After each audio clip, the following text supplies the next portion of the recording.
Welcome, everyone. I'm E.J. Dion. I'm co-chair of the Working Group on Universal Voting. I'm also a senior fellow at the Brookings Institution and a visiting professor up at Harvard. There are two words that we shouldn't forget right at the outset. One is participation, which this meeting is all about, and the other is thanks. So before I get to anything else, I want to tell everyone out there that you can submit your questions and comments two ways. One is by email, and it's events, E-V-E-N-T-S, at brookings.edu. Remember, we're an edu, or on Twitter with the hashtag universal voting.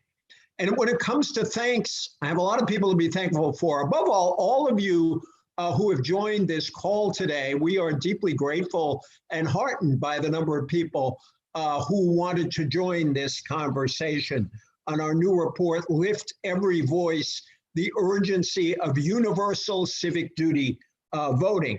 I want to thank all members of our working group, one of the best groups I've ever worked with, and I've been blessed with working with a lot of groups over the years. It's an extraordinary a group of people who contributed so much to this. Thanks to the Governance Studies program at Brookings and to the Ash Center for Democratic Governance and Innovation at Harvard's Kennedy School for their support. Thanks to my dear co-chair, Miles Rappaport, who is an absolute dynamo and a blessing to work with. Thanks also to Amber Hurley, Cecily Hines, Letty Davalos, Megan Bell, for being so essential. And thanks should go to Darrell West, the Vice President of Governance Studies at Brookings, and Archon Fung, who leads Democratic governance programs at ASH. He has been extraordinary too. So thanks to everyone. And I should say thanks to the United States for being a democracy that still needs improvement. And no one knew that better than John Lewis. And it is moving today to have us talking about voting at a moment when the whole nation is rightly honoring John Lewis's life, his courage, his achievement, and his work on behalf of voting rights, a cause for which he very nearly gave his life and was willing to give his life. I was asked by John Allen, the president of the Brookings Institution, to read a statement about John Lewis that he issued on behalf of us all. A towering figure in the history of this country, Representative Lewis dedicated his life to fighting for the ideals that represent the very best of America.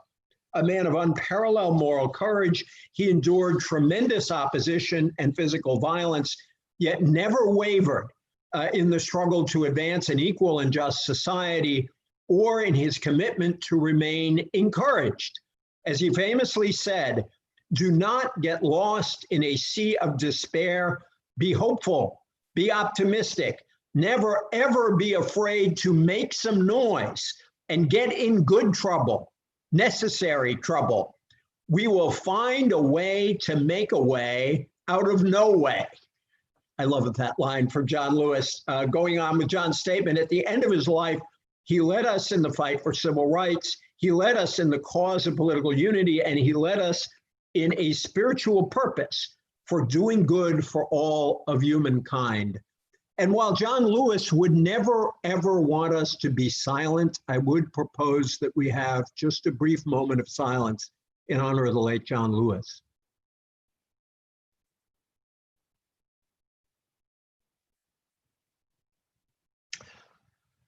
Thank you. John Lewis said, actually, I was going through some of his many words of wisdom. He said that voting access is the key to equality in our democracy. The size of your wallet, the number on your zip code shouldn't matter. The action of government affects every American, so every citizen should have an equal voice. And it's hard to find a better summary of why this working group gathered and why we are making the proposal we are making. Very simply, we argue that the United States should adopt a system of mandatory participation in elections similar to Australia's, which has worked very well since the 1920s and produces turnouts of over 80%. More than 24 countries have this system. It makes voting an obligation similar to jury duty.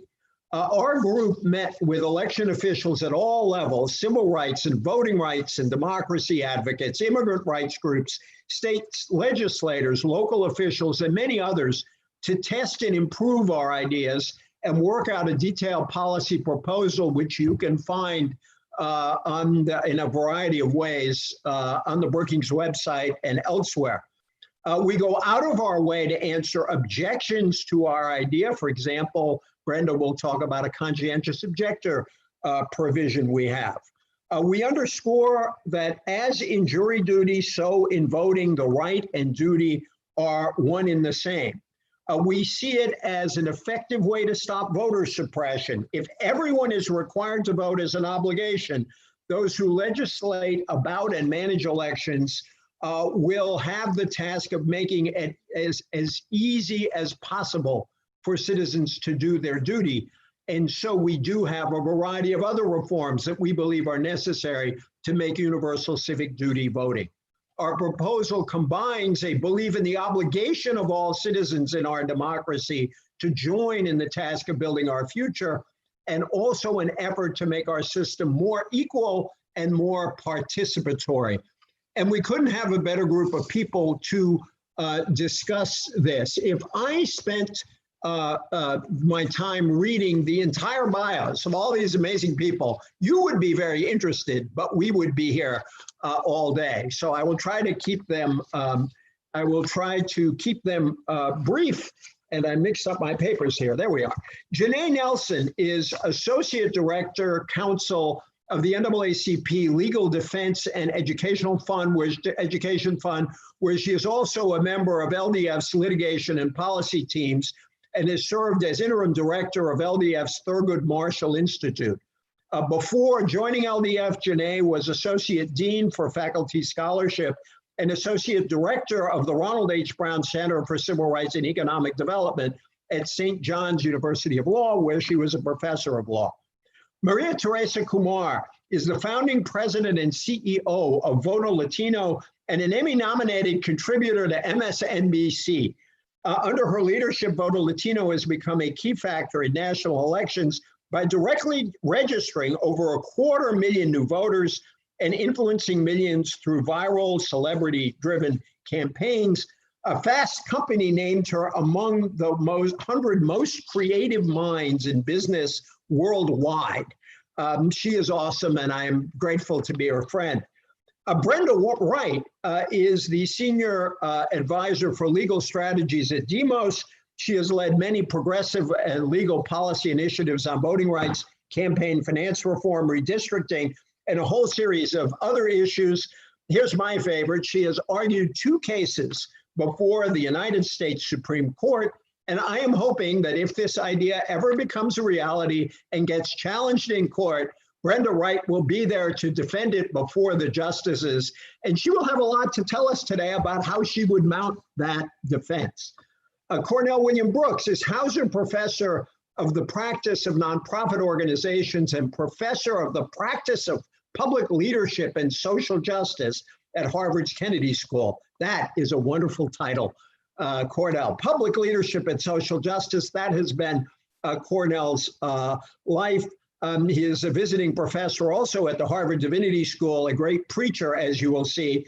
He's former president and CEO of the National Association for the Advancement of Colored People.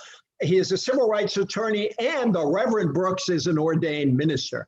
So he will pronounce a benediction on our work. Last, but boy not least, Miles Rappaport, who very kindly came to me about 2 years ago and said, let's do this, and we did this. Miles is extraordinary. He's a longtime organizer, policy advocate, elected official. He was Secretary of State in Connecticut, so he actually ran elections, knows what he is talking about. Also a member of the state legislature there. He was president of the independent grassroots organization, A Common Cause. He was policy center. He headed the policy center Demos as well.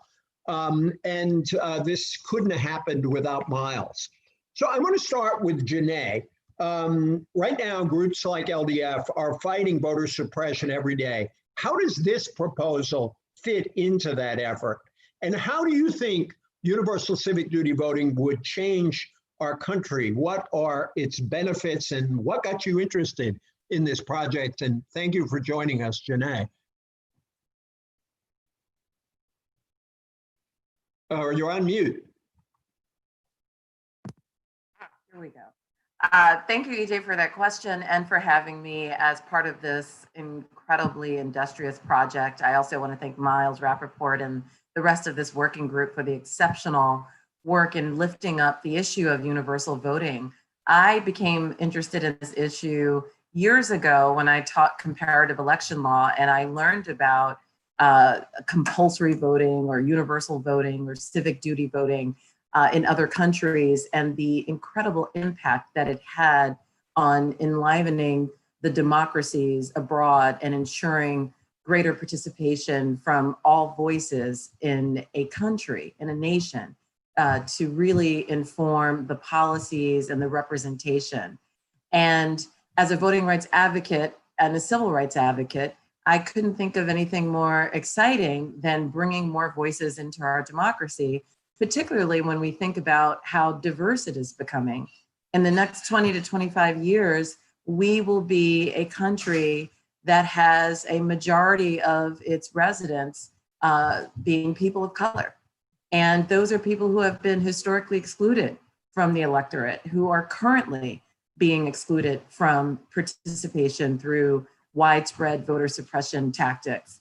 So it is my hope that by lifting up the concept of universal voting, by making it a mandate on the part of government officials to ensure that voting is available and accessible to everyone, that we can change the direction and course of this country in important ways and make it reflective of the diversity that we should celebrate. Everyone says that we've all heard this many times, that demographics are not destiny. And that's because demographics will not dictate the radical change that we need in our country on many issues if we don't engage people in our democracy. And universal voting will help to do that by striking down many of the barriers that keep people away from the polls and the ballot. So I am really thrilled to have this conversation and to take this concept very seriously. I think it is one that is overdue, and one that we need to engage seriously, and one that can, in fact, ensure that we live up to the ideal of having a democracy that is for the people. Thank you so much. Maria Teresa, could you talk about how this idea could shift the responsibilities of advocacy groups in ways that would actually be helpful to democracy, and talk about the electorate today, who participates and who doesn't, and whom we need to do more work to secure their rights, which is one of the main purposes of our proposal. Welcome, Maria Teresa. Mute. Unmute yourself. Unmute, yes, I'm all unmuted, unmuted. So first of all, I want to thank EJ, the Harvard Ash Carter Center. I want to thank the Brookings and Miles Rappaport. I have always been such an esteemed fan of his, because I believe that both of you are all speaking truth and trying to make our democracy robust. And who would have thought, EJ, that in this moment in time, you guys, I should be surprised, but both of you were looking into the future. This is the conversation that we need to be having in this moment in time, when we see our democracy in real serious trouble. And the purpose of the Universal Working Group, what drew me to it, is that in the course of my work, I had looked very closely at Australia's electoral system and how it functions. And I work very closely with young Latinos every single day, trying to engage them in the political process. Most of them, close to 80% of them, are first in their families to be born in the United States. 51% of them, for example, in Texas, occupy our schools in K through 12. Yet only 8 out of 50 states require civic education to graduate from high school. Well, oftentimes when people say that young people don't vote at numbers, my response often is like, well, who's talking to them? Who's encouraging and telling them that their vote matters? Oftentimes the people that we represent at Voto Latino, their government isn't working for them. And I'm trying to tell them that it does work if you participate. And that's kind of a disjointed conversation. If the moment you leave your house, everything around you is working less well than, let's say, in a Beverly Hills zip code. And so the idea of universal voting helps us enfranchise a new generation of young people that may have not had a system, grown up in a system that actually functions. Janae spoke about the diversity of America. I will lay this fact on you. For the very first time, there'll be 12 million more young voters than baby boomers. 2/3 of them who are eligible to vote are young people of color. 4 million of them are young Latinos that turned 18 since the last election. If they are not receiving voter registration information from either their government, from their high schools, and definitely not from their homes, how can our democracy continue to thrive? If we all believe this basic premise, as John Lewis stated, that our democracy thrives based on the people's participation, that we can get just laws that reflect our communities and that we can govern justly as a result. If we do not have this growing, beautiful demographic participating, then our democracy atrophies. And so the work of Voto Latino is to engage and inform it, but this should be an opportunity for organizations such as Voto Latino to persuade people of which way to vote. But we do not outsource paying our taxes every year. The government controls that, making sure that we do so. The same thing should be demanded of our electoral process. I give hats off to Secretary Padilla in California, where he provides even pre-registration for 16-year-olds, so that when they get to the opportunity to vote on election day, it's a matter of like, what am I voting for? What are my values? Instead of trying to navigate a system that was technically right now not meant for every single person. I've been working a long time in this space, and one of the things that that gives me great distraught is the fact that we gutted the Voting Rights Act. When we know that if someone is standing in line for more than an hour, that creates disenfranchisement. The fact that Georgia, you had over 200 voting booths going and missing in disproportionately African American and Latino households in the 21st century. That's abhorrent. It doesn't speak to our values. Universal voting allows the American people to start debating the topics that will bring our country forward. It allows us to actually identify the solutions. And because you're talking about maximum participation, it decreases polarization, because not just the people that are on the left or the right are not the only ones voting, but everyone is voting. And that, I believe, in good policy. So this is one of the very many reasons of why I've joined the group, but I deeply believe that maximum participation is what ensures and nurtures our democracy and makes sure that we are moving forward. And no time as the present does our democracy need so much nurturing and love and attention from its citizens.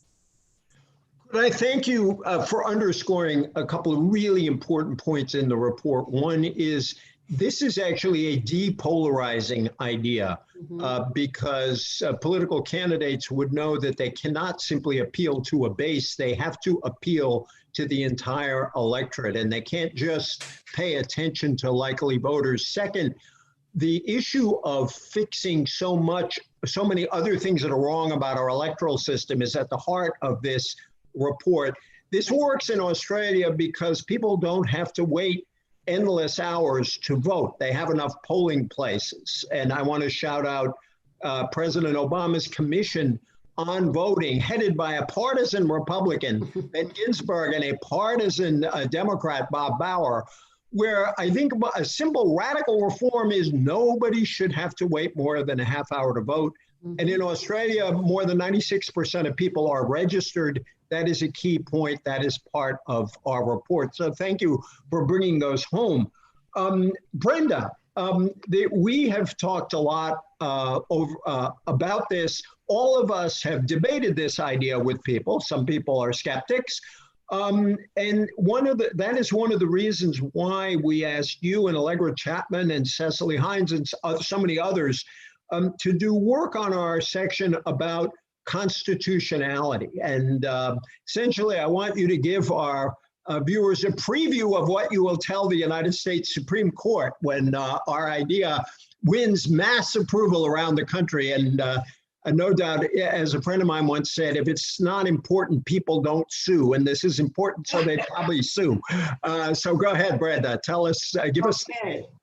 All right, well, Mr. Chief Justice, and may it please the court. Yeah, I mean, I think that where I'd really like to start is instead of just talking about why we think we can implement universal civic duty voting consistent with the First Amendment, but also sort of start by framing why civic duty voting is actually such a pro-First Amendment concept. So if you think about all of the voices that are currently left out of our elections, depending on the election, somewhere from 40 to 60% of eligible people are not even being heard.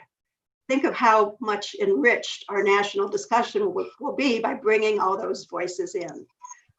Think about how much more time candidates and political parties can spend actually educating their voters about their platforms and their issues, instead of having to run voter registration campaigns and turnout campaigns just to get people on the rolls and get them to the polls. We spend untold resources on those efforts, which could now be redirected toward really educating the public about the issues and why they should be voting and what they have, the ability to vote for. So I think, framing it in those terms is important, even before getting to the questions about, well, could there be problems under the First Amendment around this policy?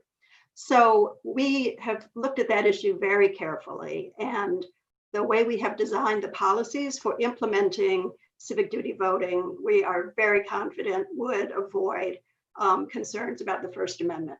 One of the first things you learn in law school in a First Amendment course is about the case where a person was thrown out of school for refusing to recite the Pledge of Allegiance. And the court, in a famous case, West Virginia versus Barnett, said the First Amendment does not allow school authorities or government authorities of any kind to tell people what to say, to tell people what to believe or what they must speak. And so we were very conscious of precedents like that in thinking about how to implement civic duty voting. One of the first things we saw as being necessary is if someone does have a genuine religious or moral objection to any kind of political participation, of course, there needs to be a conscientious objector exception for people like that.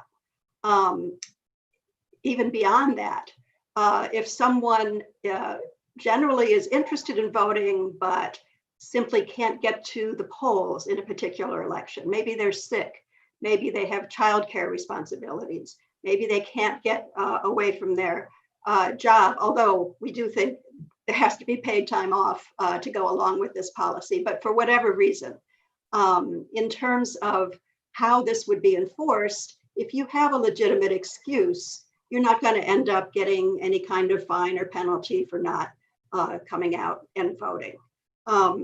And if you think about it, asking people to come out for an election and simply show up, and that's what we're talking about. We're not talking about forcing people to choose between candidate A and candidate B, even if they don't like either of the candidates.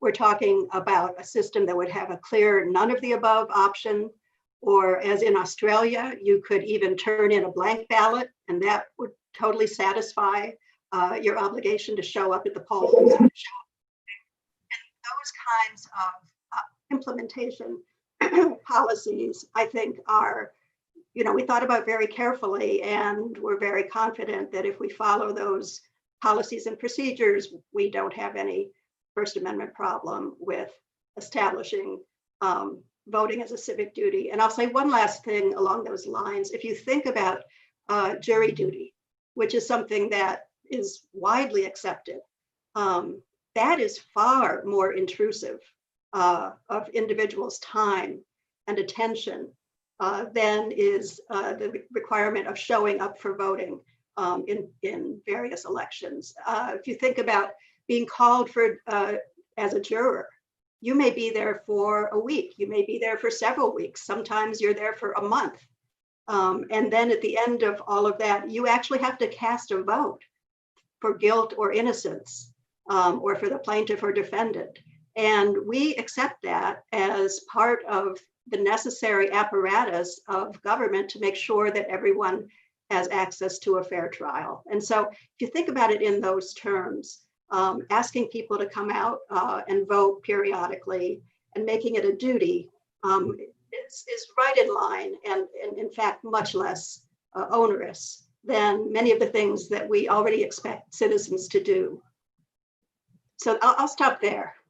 Thank you. You provided the perfect segue for what I wanted Cornell to talk about. The question I was going to ask, just to underscore so people know it, and Miles will go into the details. The fine is not the point of our proposal. Or the point of our proposal is to declare that every citizen has this civic duty. The fine would be limited to $20. We are very careful that it can't be compounded, it can't be criminalized, nothing can happen to you. We have an option where you could do an hour of community service to get out of it. And the fact is, in Australia, which does have a fine of around this size, very few people who don't vote have to pay the fine. Only 13% of non-voters, again, not 13% of everybody, just 13% of those who don't vote ever end up paying the fine, because the government accepts all of the legitimate reasons why you didn't vote. And yet they still have turnouts of 80% or more, because the civic duty has established an ethic and a culture of voting. But I wanted to ask Cornell to talk about the link between our proposal and jury duty. And if you would, to put it into the long trajectory of the civil rights movement to which you have given so much of your life. So first of all, let me just thank EJ and Miles, all of the co-panelists, all the people who worked extraordinarily hard for an extended period of time to put together this report. And most importantly, the people who thought it not robbery to join this call and this conversation. So EJ, to put this universal voting proposal in a historical context, in a historical arc, I'm mindful of the fact that even as we gather in this conversation as the country mourns the loss and celebrates the life of Representative John Lewis, but also C.T. Vivian, both of whom gave their lives, risked their lives serially for the right to vote. And I'm reminded of a few years ago when I found myself in Selma, Alabama, literally standing directly behind John Lewis as we symbolically crossed the Edmund Pettus Bridge 50 years after he, Amelia Boynton, and so many others baptized that bridge with the blood of sacrifice for the Voting Rights Act. And when I think about that moment, I'm reminded that everyone on this call, everyone in this Zoom meeting is standing where I stood. Namely, you are walking in the footsteps of John Lewis, Amelia Boynton, Jimmy Lee Jackson, and so many others in this moment. And so the question for us in terms of universal voting and this arc of history is, what do we do with that civil rights legacy, and what do we do next? So in other words, how does universal voting fit into next wave civil rights, the next great battles of civil rights? We're mindful of the fact that in the wake of Shelby versus Holder, the civil rights, I should say, the Voting Rights Act has been gutted. We've seen a Machiavellian frenzy of voter disenfranchisement from one end of the country to the other. We're mindful of the fact that when it comes to our imperfectly conceived, tragically conceived republic, the right to vote has been iteratively expanded from property white men to unpropertied men, to women, to Native Americans, to African Americans. But we are also mindful of the fact that the right to vote has also been iteratively contracted, and that many people lost their lives and given much of their lives to protect the right to vote. So where does universal voting occur? It occurs at a moment in which we are in the midst of a social justice movement of global proportions. The George Floyd protests, numerically large, geographically large, spanning the globe. And so we have this democratic initiative that really represents the next great civil rights battle. Why? Why? Because there's no social justice challenge before the country that is not a democracy challenge. And we have seen from Ferguson to Flint, voting rights being at the heart of social justice challenges. And so the point being here is when we think about African Americans fighting to get on juries for which they might be subject to a penalty if they fail to serve, they fought for the risk of a penalty as the price of freedom. And so the point being here is, yes, we're concerned about fines. We're concerned about mass incarceration. The lawyers and the policymakers and the contributors to this report have thought about that. And these fines are a matter of a symbolic incentive as opposed to a punishment. Last point here, which is a point that Teresa lifted up, having led the nation's largest civil rights organization, the NAACP, I can't tell you the millions of dollars, the movement energy, the martyrs that have been sacrificed to protect the right to vote and to turn out the vote. And I ask every person on this call, every person participating in this meeting, what would happen if we took the resources devoted to protecting the right to vote serially and turning out the vote serially, if those resources were devoted to social justice, to movement building? What would our democracy look like? Last point here is thinking about this historical moment. I'm simply grappling with this one question. If our forebears did what they did with what little they had, why can't we do more with all that we have been given? And universal voting is a morally ambitious, civically urgent task and democratic prospect before us, and one that I encourage everyone to get beyond. So I want everybody out there to make Next Wave Civil Rights, hashtag Next Wave Civil Rights, a trending hashtag on Twitter. Thank you so much. And I apologize to my friend Miles Rappaport for scheduling him after Cornell William Brooks. I don't envy you, but you're up for it. Let me just repeat, we've already got some good questions. Before you come in, Miles, I'm going to ask you just describe the guts of our proposal, why we do what we do. We've already got some great questions. Again, if you want to send something in, it's events@brookings.edu or on Twitter, hashtag universal voting. Miles, let's tell everybody what we propose to do. Thank you, EJ. And I also want to extend my deep appreciation to the people in the working group who have really been an extraordinary group to work with. It's been a great institutional partnership between the Ash Center at the Harvard Kennedy School and the Brookings Institution. These things are sometimes rare. And I will say that it has been a total delight to work with you, EJ. I think it's been a great partnership and you brought incredible to it. Let me start with a quick personal note. And that is that if you go back in my own career, as far back as serving in the Connecticut legislature and as the elections committee chair, going on as Secretary of the State, and then working both at Demos and Common Cause, I've basically been working on these voting expansion issues for 35 years. I believe in them. You know, I've worked on same-day registration and restoration of voting rights for people with felony convictions and early voting and expanded mail-in voting, all of those. And I think they make a difference, and I think it's great. But I also said, okay, after 35 years, here we are with the United States having the kind of abysmal turnout in comparison to other countries and in comparison to what a full and fully representative democracy would look like. So what is it that you could do? What could you do to actually seriously move the needle on this? And in a number of conversations, including with EJ, but many others, discovered that, well, believe it or not, not only in Australia, but in 25 countries around the world, they have solved this problem. And people do come out and vote. They're required to vote. They don't view it as an imposition. They view it as simply part of the culture, the same way we view serving on juries. So, I think it's important for us to be able to learn from abroad, to see where things are happening and do it. So the working group has taken as a premise that we can do that. I won't go through all of the recommendations. There's a lot of them, and I encourage people to read the report, which is now available either on the Ash Center's website or the Brookings site. But let me say 4 kind of fundamental core part elements of the recommendations whose overarching theme is to create full participation and fully reflective participation in our democracy.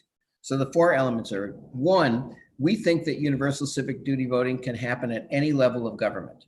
Obviously, we'd love to see the federal government pass universal voting as a piece of federal legislation. Frankly, I'd be okay if they just would manage to pass the Voting Rights Act and restore it. So I'm not sure that we have a high expectation of federal legislation anytime very soon, but it absolutely could be done at the state level. States, as we know, are often called the laboratories of democracy, and they certainly should be. But we'd love to see a state or 2 states think about what it would be like as a state to require participation in elections for every citizen. And the truth is, it could also be done at the municipal level with appropriate enabling legislation or home rule legislation. A city or a town or municipality could do this, and frankly would increase their level of representation relative to other towns to do it. So we think either at the federal, state, or municipal level, this is a policy that can work. Number 2, we do support a strong set of complementary reforms. We've been talking about them, so I won't repeat them in great detail, but obviously we don't want universal civic duty voting to be imposed in places where it's difficult to vote. You can't require people to vote and then make it difficult for them to vote. So we would support all the mechanisms of easing voter registration, whether that's same-day registration, automatic voter registration, online registration, pre-registration of 16 and 17-year-olds, and the like. Secondly, we want ease of voting, early voting, expanded mail-in voting, which we're certainly in the midst of a major discussion on that very question. Vote centers, all ways in which it is easier to vote. And thirdly, we absolutely need to have very clear guidelines on how to restore the voting rights of people who have been convicted of a felony. In Vermont, Maine, and DC, your voting rights are not contingent upon your criminal status at all. But at a bare minimum, it seems to us that when you come out of prison, you ought to have your voting rights restored automatically, having a post-incarceration status. Anyway, so all of these things are complementary and collateral. They will be, and there's a mutuality here, which is that I think that these things will help make universal voting successful if it is implemented. And on the other side, the North Star of having every single person vote will enhance the possibilities of these reforms. Third point, careful design of enforcement. And again, as everyone has said, our focus here is not to fine people or enforcement. We do believe that enforcement is necessary in order to have an actual, civic requirement, but it's not our central focus. So in the recommendations, which would obviously have to be embedded in legislation, so the details will matter, but we urge a small fine, the possibility of community service instead of paying a fine. Those fines should not be subject to interest or penalties, and in no way be the basis of any kind of criminal warrant or proceedings. The legislation should clarify that inadvertent voting is not a violation, and certainly not a citizenship issue, because people who are not citizens, who are in the midst of a public education campaign that they have to vote, can absolutely make a mistake. That's not what this is about, and the legislation should be designed that way. And Brenda has already mentioned the idea of having a conscientious objection provision. Last point is that we also see this as not as an edict, but as a culture shift. In many ways, we want to shift the culture, shift policy, but also shift the culture, the norms, and the expectation to the idea of universal participation. What does that mean? It means a lot more funding for our elections and for our democracy. This is a fundamental exercise that needs to be properly administered and funded. We could imagine municipalities or states creating incentives for people to vote. In Australia, they call it Sausage Democracy Day. You could imagine tax credits for or fee discounts for civic participation. You could imagine lotteries, election day as a holiday, celebrations of any kind. And lastly, you certainly would need public education. This would require a major public education in the schools, by employers with their employees, by civic organizations of all kinds. If this were to happen and happen successfully, every institution in society would have to, but also would want to change their behavior and their patterns in order to embrace the idea of full participation. So all of these things will need to be embodied ultimately in legislation. What we want to do as the Universal Voting Working Group is begin the conversation. I'm happy to say in one way it's already begun. The American Academy of Arts and Sciences, founded in 1780 as the think tank of the new nation, has just published a commission report called Our Common Purpose with 31 recommendations, and recommendation 2.5 is universal voting. So we're not alone in mentioning this. I think it's an appropriate conversation to have. So this is just the beginning of what we hope will be a real conversation in the country. And we thank everybody. I agree with what my colleagues have said. This is a real moment for this, and let the conversation begin. Thank you, EJ. Thank you so much. We are getting a lot of interesting questions. I just want to shout out someone on Twitter, and I hope I pronounced your name right, Kashia Ash, who had a whole series of questions for us. She noted that we do not have anyone here opposing it, and she said that it looked like an academic commercial. And I just want to say that we are very happy to debate this with anyone. Today is our day to present the idea. And if you look at the report, we take up a lot of criticisms in the idea in the report. One of the things I personally like about the report is we don't say there are no objections to this idea, it's perfect. We actually go down the list. We even poll people to find out what they didn't like about this, and we try to answer their arguments. But she asked many questions. One I think we should answer right away, which was, who would determine which excuses are acceptable? We lay out a very broad range in the report. It would be in the law and in the regulation, a broad range of excuses for not voting that would be acceptable. And as the Australia experience shows, our bias and the bias of the report is any legitimate excuse would count, because again, our focus is not on penalizing people, but on creating the mandate that encourages an attitude toward elections. Let me run down, but be in touch with us, Kashia, but thanks for your intervention. I wanted to ask, what is the level of support for universal voting? Has there been polling on the issue? We can deal with that. Does it consider sanctions? What are the scope of the sanctions? I think we've done that. We need robust voter education programming, particularly as we move to a predominant vote by mail system. How do you incorporate that? Would remote voting over the internet facilitate universal voting? And how would it work for people of dual citizenship? I throw all those out there to see if anyone wants to use them as a takeoff point. I will just take one of them myself really quickly. Our report, we did extensive polling on the idea. We are the only think tank group in Washington that ever did polling knowing a majority would not support our idea. And what we found is 26% of Americans now support the idea. Another 49% strongly oppose it. The way we see it is half the country is at least potentially open to an idea that has never been argued for publicly. But if you look at the report, we go into great detail. On the other hand, 61% of the country agrees with the core premise of the report, which is that voting is both a right and a duty. But you can take a look at the report to see more detail on the polling. Who wants to use any of those questions as a takeoff point? Janae, we haven't heard from you in a while. Is there any place you want to go with any of that on penalties, on civic education, and on how to bring more people to the polls, please take it anywhere you'd like to go. Also responding to what's been said already. Sure. I think one of the principles that we should just drive home is that the whole purpose of universal voting is for it to have a cascading effect, for it to drive the reforms and changes that we outline in the report and that many of us just know offhand.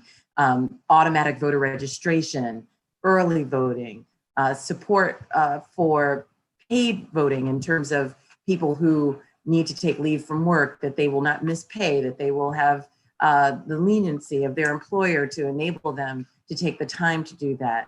Universal absentee ballot voting, no excuse absentee ballot voting, so that people who, for whatever reason, can't make it to the polls in person have an option to still cast their ballot and participate in democracy. So the underlying point of universal voting is to ensure that we broaden access to government, that we broaden the opportunity for every eligible voter to participate in our democracy. So there are so many ways in which this will likely improve in our entire election system. And that's, of course, just the starting point. Once we bring more voters into the conversation and into the democratic experience, I think we will see transformative change in a way that we've never seen it before. Of course, this is not easy, and Miles talked about some of the ways in which we can begin to normalize this concept and try it out in smaller elections and hopefully scale it so that it does become truly universal voting on a nationwide scale. But the impact that this potentially has, and I can't say it enough, on bringing in particular those historically disenfranchised voters into our democracy is just phenomenal. And, you know, everyone's quoting John Lewis. I will say one of my favorite quotes of his is that freedom is not a state, it is an act. And the act of voting is an act that can really secure our freedom in untold ways. And we need to ensure that we are acting on behalf of our own freedom and those most vulnerable communities and individuals in our country now more than ever. And this is a way to precipitate that and to really make America the democracy that it can be. Anyone else want to jump in on any of these points, or just a point that you think we've left aside? Go ahead, Maria. So there was a question about universal voting coming as this idea of introducing the concept of mobile voting. And I do want to highlight that these are two very different things, right? Universal voting is people that are automatically registered, automatically part of the polls. The idea of mobile voting is something that we should really caution about, because it's still our systems are still very vulnerable to third-party hacking. And so we do want to divorce the two. However, I do see pathways for universal voting to become very much accepted into the mainstream because of the vote by mail movement that we're seeing right now. Voto Latino is currently part of a coalition with NAACP and March for Our Lives, where we're trying to secure $3.7 billion in the next HEROES Act that will allow local states and municipalities to safeguard their elections. And a portion of that funding goes to to vote by mail. But I do want to make that distinction that what we're advocating very strongly for is universal voting, meaning that the moment you turn 16 or 18 years old, you are automatically on the voting rolls. We are not having a conversation around mobile voting via your cell phone or the ease, just because we can have, I think we can be incredibly clear-eyed and transparent that our government right now is not immune to foreign interference on that front. Let me ask a question that's either explicit or implicit here. How would you bring this about? Maybe I want to get this to Miles briefly. That the report is very clear that while obviously our goal would be to have this adopted at the federal level, what we have in mind might be adopted at the local level and the state level on the old laboratories of democracy model, just as, for example, Maine has adopted instant runoffs for its election, providing a model for the rest of the nation. Could you talk about that, Miles, especially as someone who was involved in election law for a long time? Yes, and it's a really, really good question. Obviously, what we're doing today is kind of floating or releasing or proposing the idea. And as everyone knows, there's a lot of work that goes on between an idea getting generated and it actually coming to be. We see a number of things that hopefully will happen as a result of this. Obviously, we're hoping that the idea gets some public discussion and currency from journalists in the kind of public conversation on Twitter and on TV. We also see it as something that I have been a strong fan of what I call the democracy movement. And it's a kind of combination of people who have been working on voting rights and people who've been working on structural reforms and campaign finance issues. But there are lots and lots of organizations that I think are getting more and more strong. And what we hope is that this will become part of their agenda.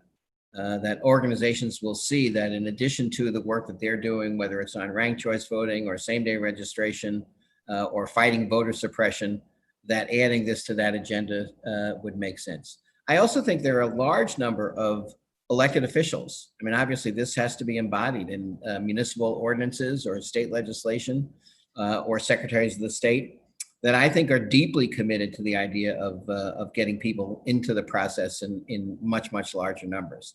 So I see this as the beginning of a kind of radiating out of a discussion that hopefully will become the fodder for organizing, become the discussion in state houses around the country, and hopefully that will do it. And I saw, EJ, one little quick thing. I saw a comment from Bill Galston about why people are not as favor of this, whereas they are in favor of jury duty. And I'll just say quickly that I think this idea has yet to be discussed in the same way. So I think what we need to do is just get this out into public debate. And I think we have an opportunity to shift that public opinion.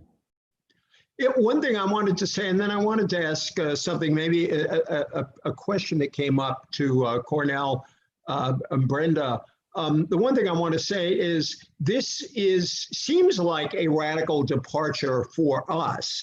And one of the reasons our report includes a significant section on the experience of other countries, particularly Australia, which has been a democracy for a long time, that has had this system very much along the lines we suggest for almost 100 years, and it has worked extremely well, produces very high turnouts, does not penalize very many people. That we got the secret ballot was once a radical idea. We happen to get that idea from Australia too. It was known as the Australian ballot. And so the idea that this is only as radical as the secret ballot once was, and now we take the secret ballot for granted.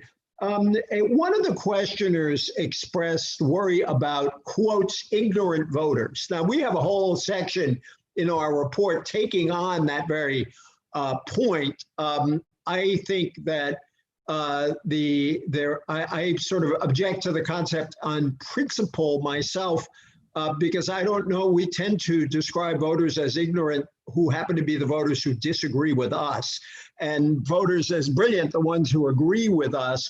But more than that, we cite political scientists like V.O. Key or Sam Popkin, who actually show that regardless of education levels, people know pretty well who they are voting for and why, and they are reasoning voters in Sam Popkin's terms. Could you talk about that, about the whole idea, the way in which this argument has been used over the years? But I thank the person who raised it because it is important and it's on a lot of people's minds. Cornell, you might you maybe put it in the context of phony literacy tests that we've had in our past that were used to discriminate against voters. Sure. So I think it's incredibly important for us to appreciate the fact that when it comes to jury duty, we assume that lawyers have the responsibility of educating jurors as to the law, as to the facts, and as to how they should carry out their responsibilities in terms of rendering justice. When it comes to universal voting, this would shift the civic responsibility, if you will, of educating voters, informing voters to those who have that responsibility now, but are charged with the responsibility of only informing their voters. So that's point one. Point two, this whole notion of ignorant voters, let's be clear about this.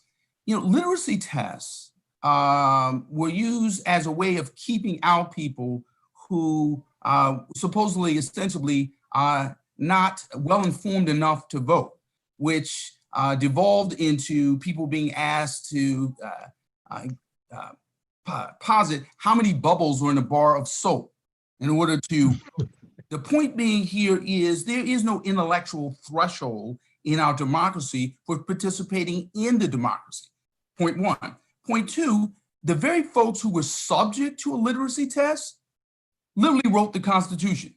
In other words, the same people who were subject to literacy tests, all manner of civic chicanery to keep them on the periphery of our democracy, literally as a consequence of their advocacy, created the 15th Amendment, created the Voting Rights Act, created civil rights laws as we understand them, and that speak to every American in terms of our civic aspirations. So the point being is there are no ignorant voters. There are voters that we have yet reached, we have yet engaged. So the point being here is this is a marvelous, marvelous opportunity to expand the electorate, to engage the whole of our democracy. And I would note this particularly now.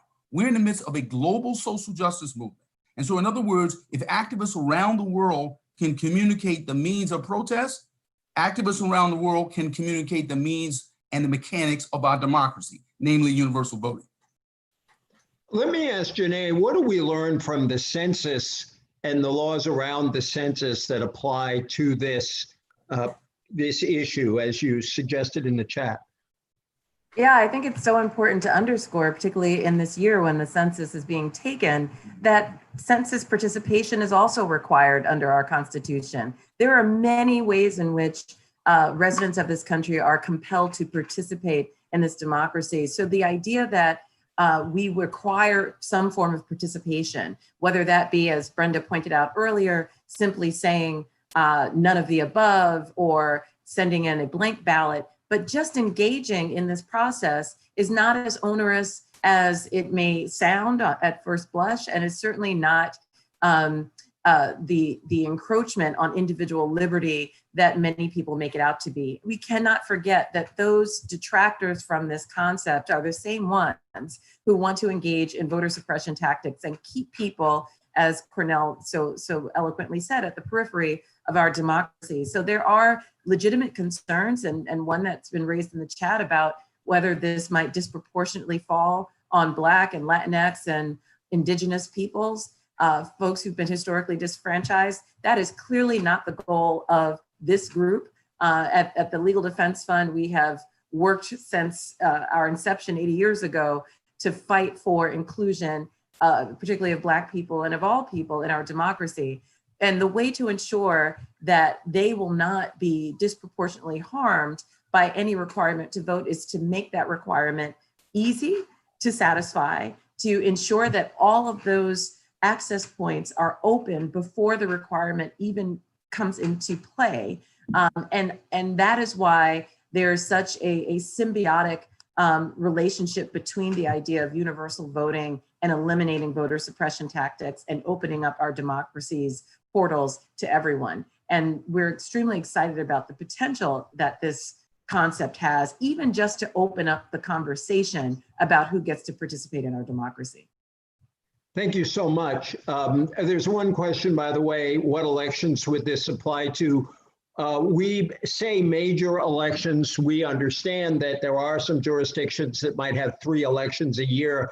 This would obviously be debated. We would like to see it begun at the state and local level, but we certainly see in major federal elections and major state elections. But we can, that is something that we talk about in the report, but is obviously would be debatable.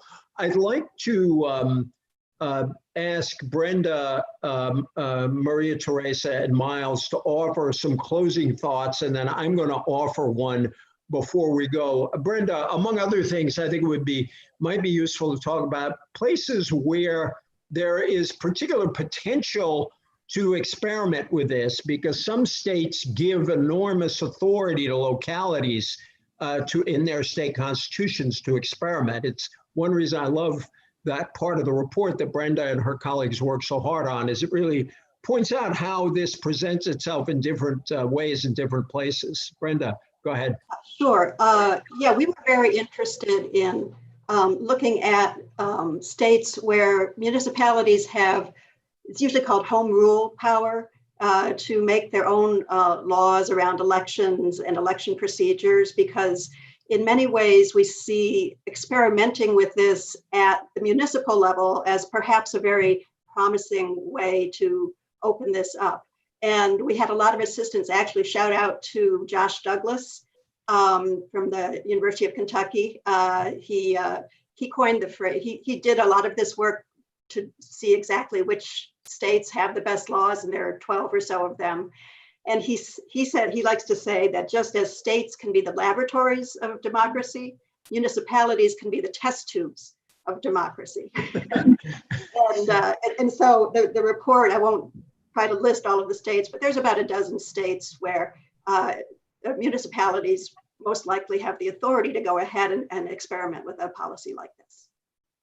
See, I wonder, we go test tubes, laboratory, what comes next after that? Maria Teresa, did you want to come in on, one of the things we stress in the report are the reforms besides universal voting, sort of what we need to do for 2020 to create a fair election this time, and how that might allow us to take the next steps toward universal voting afterward. Well, and I think, first of all, I think the report, again, is not only timely, but to your point, EJ, there's a lot of processes that states are doing that are actually capturing the enfranchisement of their citizens. And how that can trickle up to the federal government, I think, would be a dream for all of us. And so to that point, everything from universal vote by mail is something that will help protect people in the COVID moment. Unfortunately, what we saw in Wisconsin, where their Supreme Court did not expand voter participation in their elections until June, sadly, 50 people standing in that line actually got COVID. And sadly, one poll worker, someone actually passed away as a result. So it's how do we make sure that we're safeguarding our elections for today so that you and I can all have this conversation tomorrow. I looked away only because there's an otter walking, not an otter, there's a badger walking around here. So, but then also, same day voting. Wisconsin fans are very happy with this broadcast. So, but it's early voting. It's same day voting. It's these Colorado, I would say California and Oregon would be examples of what we should all aspire to be. And that is ensuring that everybody can safely cast a ballot who wants to, in a way that allows us to make sure that our government is thriving. And so to this report's credit, it highlights a lot of those possibilities. And as I mentioned, is same day voting, making sure that your ballot is cast, that your ballot is counted as a postmark versus as when it's officially received by the elections committee. Making sure at the same time that, and this is something that we're working off separately from your work, but that we're working on at Vote Latino, is that we also do not expect signature matches, because we know that your signature may vary from time to time.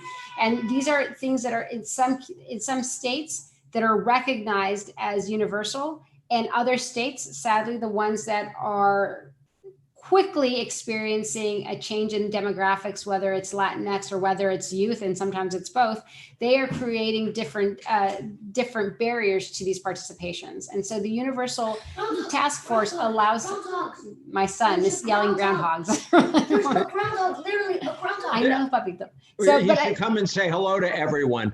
Hey, you want to say hello? He's a big 6. But I think that, but the essence of the Universal Working Group is not only an aspiration. One second, please. Eduardo, si me sale, por favor. It's an opportunity not just as a roadmap and aspiration, but something that we can use today in very practicality, because you do provide solutions of what could happen in the interim between here and that the fulfillment of that aspiration. Thank you so much, and God bless him for being there. Miles, a quick word before we close. Yeah, just very quick on timing, which is that, again, I've been at this for 35 years. I've never been in a discussion about the idea of universal civic duty voting until now. But I think it's the right moment. I think we are in a moment where the old ways of doing business have clearly not succeeded for us, and where big ideas can be put on the table, can be discussed, and hopefully can gain some traction. So that's what I'm here to do, and I hope that we can do it, and I appreciate the opportunity and people joining us. I want to thank everyone for joining us. I want to say, please read the report. Please feel free to be in touch with us about it. Please, if you're moved, feel free to become active around these ideas. I just want to close by noting this. Once upon a time, it was radical to say anyone but propertied white men could vote. Then it was radical to say that African Americans can vote. Then it was radical to say that women could vote. It was radical to say that people under 21, 18 to 21 could vote. None of these ideas is radical now. In fact, it would be radical and reactionary at the same time to go back to a country where only propertied white men can vote. I think we have to keep our minds open to the idea that things that seem like a real departure quickly become part of the landscape because they work. This is an idea that has worked well in more than a dozen countries. We believe it can serve as a protector of American democracy. It can make good the Declaration of Independence assertion that legitimate government depends on the consent of the governed. We want all of the governed to consent through elections. And it could make those great opening words of our Constitution, "We the people," extend to all of us. The American struggle is to making that word "we" apply to all Americans. That's what we're trying to do in this report. Thank you to our participants. Thanks to all the folks I thanked at the beginning. Thanks to the Ash Center and Brookings. And again, thank you all for joining this discussion. Let's stay in touch.